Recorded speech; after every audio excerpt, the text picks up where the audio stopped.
হবে তাই বরণ, সবার কাছে তাই শোভা পাবে প্রত্যেকের গাউন। বড় এই পৃথিবীতে জন্ম হয়েছে সব, আজ তাই হচ্ছে সেই পাখির কলরব। আজকের এই দিনটি আমাদের জন্য খুবই স্পেশাল, প্রয়োজনীয়।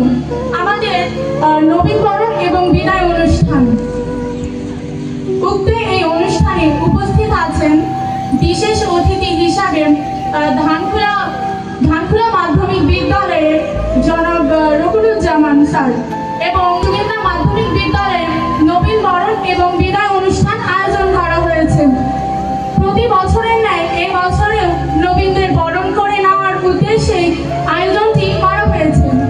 আমি খুব আনন্দিত অনুভব করছি যে দশম শ্রেণীর একজন ছাত্রী হিসাবে এই নামকরা প্রতিষ্ঠানের পক্ষ থেকে আমি তোমাদের জন্য কিছু বলার সুযোগ পেয়ে এবং আরো অনুভব প্রকাশ করতে চাই যে তোমরা নবীনরা এই নামকরা বিদ্যালয় থেকে তোমাদের শিক্ষা জীবন শুরু করতে চলেছ। তোমরা প্রাথমিক বিদ্যালয় থেকে উত্তীর্ণ হয়ে সম্পূর্ণ নতুন এক জ্ঞানের রাজ্যে প্রবেশ করতে চলেছ। এই জ্ঞান অতি ভিন্ন, যা তোমাদের ভবিষ্যৎকে সম্পূর্ণ করে তুলবে। আমাদের বিদ্যালয়ের ফলাফল, ঈর্ষণীয় ফলাফল, প্রতিবার এলাকায় আলোড়ন সৃষ্টি করে, যা অন্যান্য বিদ্যালয় ছাড়া অতিটাই উত্তম।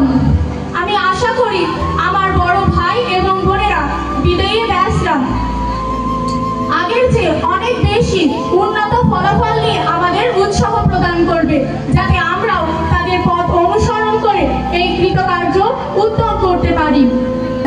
গাঙ্গীর মধ্যে এটি এমন একটি বিদ্যালয় যেখানে শিক্ষকরা আমাদের সাথে বন্ধুর মতো আচরণ করে, তারা অত্যন্ত সহযোগিতাপূর্ণ মনোভাব প্রকাশ করে থাকেন এবং এখান থেকে তোমরা শিখতে পারবে শৃঙ্খলা, যা কখনোই ছিন্ন হওয়ার নয়। এর জন্য পরিশেষে আমি নবীনদের বলতে চাই, বিদায় শব্দটি হয়তো ছোট, আমরা হয়তো বুঝতে পারছি না, কিন্তু যারা বিদায় তারা বুঝতে পারছে 3 অক্ষরের বিদায়ের মানে কি। বিদায় মানে বিরহ, বিদায় মানে কলরব। তবে ভাববো না এই বিদায় মানে চিরকালের বিদায়। এই বিদায় মাধ্যমিক স্তর থেকে অতি উচ্চ স্তরের বিদায়। আপনারা আরো যাতে এগিয়ে যেতে পারেন তার জন্যই এই বিদায়। আপনারা অতি উত্তম ফলাফল করে এই বিদ্যালয়ের পরিশেষে আমি বিদায়ীদের জন্য একটি কবিতা বলতে চাই।